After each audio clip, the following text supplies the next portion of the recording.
A drop here, a drop there, a drop seemingly everywhere. Are we too deep into the season for Georgia to solve this real problem, a weakness really, from their receivers?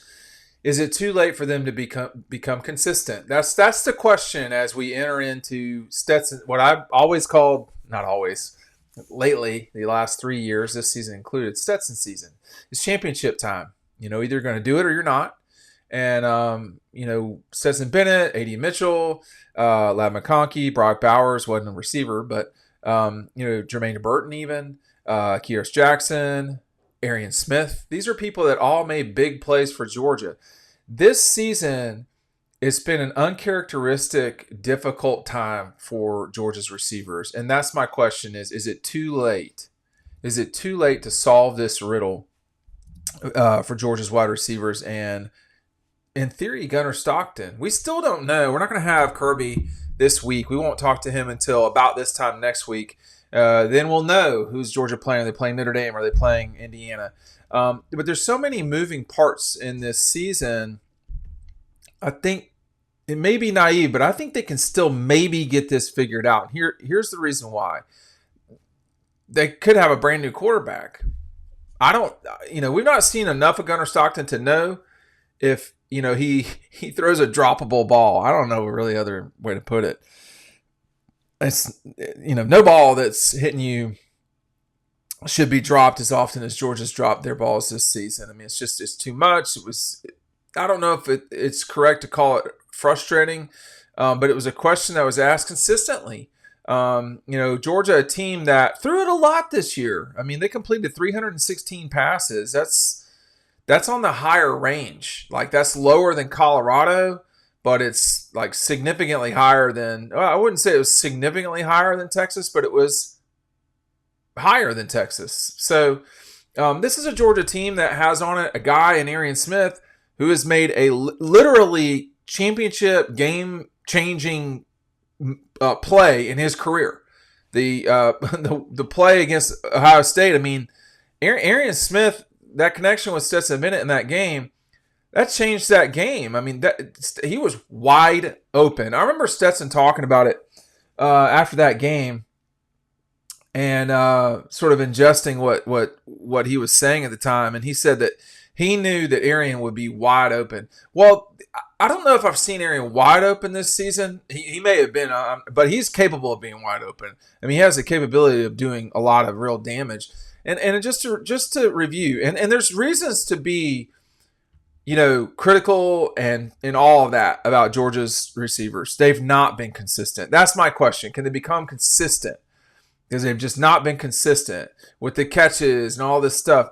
Arian Smith's got 750 yards. That's a lot.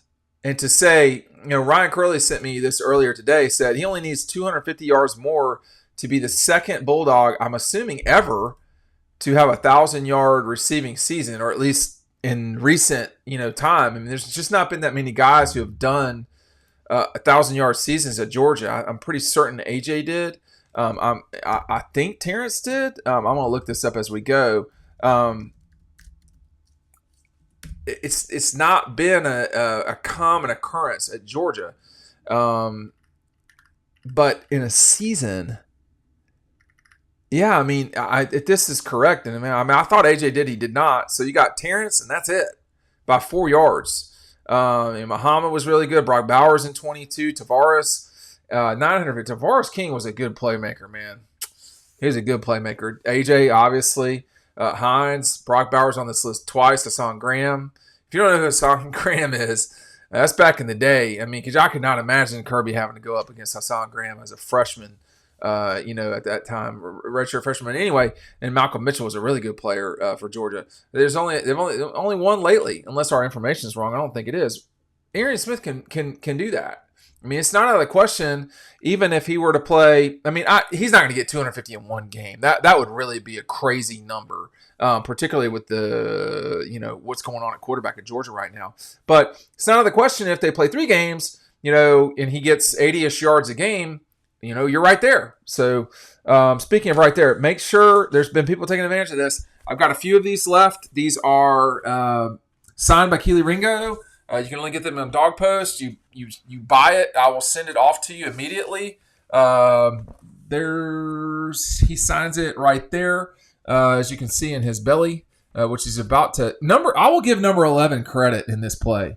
He chases. He does all he can to chase Kelee Ringo down on that play. But William Poole, and on that play, this is a limited number.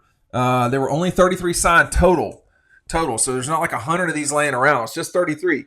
Buy them today. The link is down below. Make sure you're taking advantage of this. And Kelee etched his name into Bulldog lore. This is the Lindsey Scott moment. Look, you can see Kirby freaking out up there, telling him to get down. I talked about that story. And here's the other version of it. I have a third print. I should be getting that out. But these are 16 by 20 signed by Kelee. Very limited edition, 33 total. And I can assure you, like, this is number 19 of 33. So that I think we might have maybe 8 of each left, and 4 went away on Monday. So you can do the math. So buy it today. The link is down below. And we'll just take it from there. And I would say you want to get it sooner than later. Today I'm recording this on the 17th. So with that said, can they fix this problem? Well, let me just say this. Let me dive into it this way. You could have an offense that is less predicated on the pass coming up, and that could make the receivers more dangerous in a way. And anytime a receiver drops a catchable ball, that's a frustrating thing for people. And honestly, I don't blame fans or coaches or Carson or Gunner in the future, in theory, or whoever the quarterback is, being kind of aggravated about that. But all that matters now are the games that are left. It could be that people forget.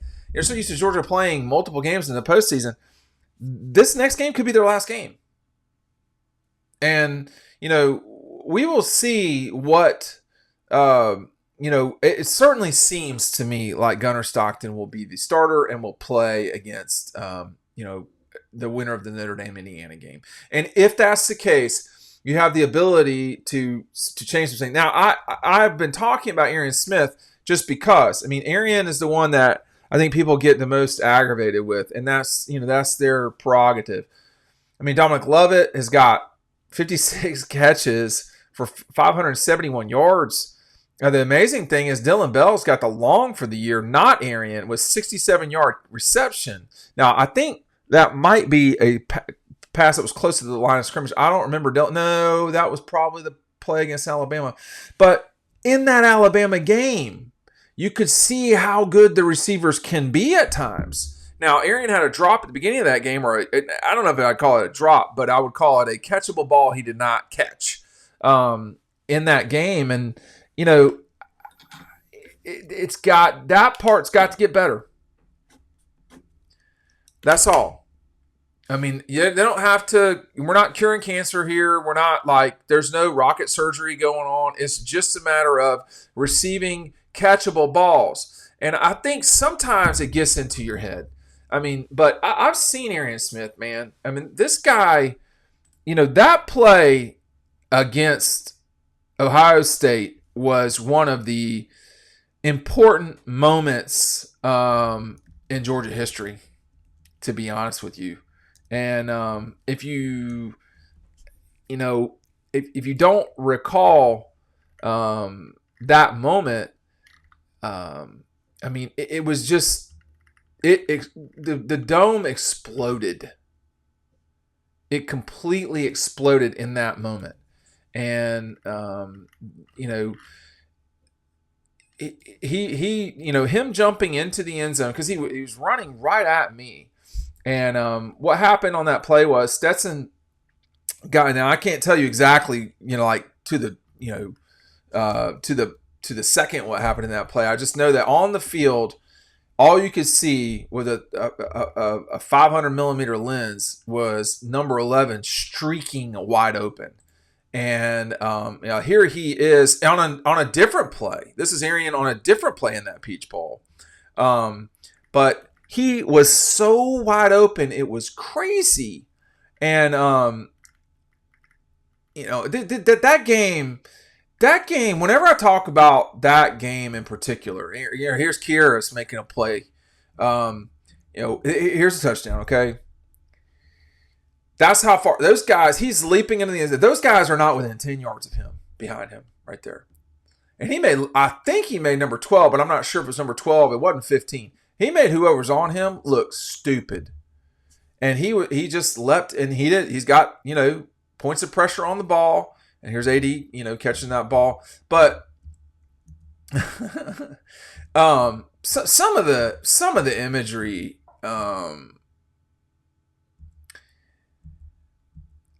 that game was spectacular on a lot of levels. And, that was a more explosive Georgia offense, to be sure. No question about it. But and then they had the capability to run. But the quarterbacks here, man, that's how open he was. There is nobody around him at all. There was no one around Arian. And he made that play because of what he did at the beginning of the play. It wasn't, and by the way, this play to Kyrus, this set up the touchdown to AD. Just all the time, the wide receivers were making plays. Here he is. Now, this is the side. Dylan Weber hit this shot, okay?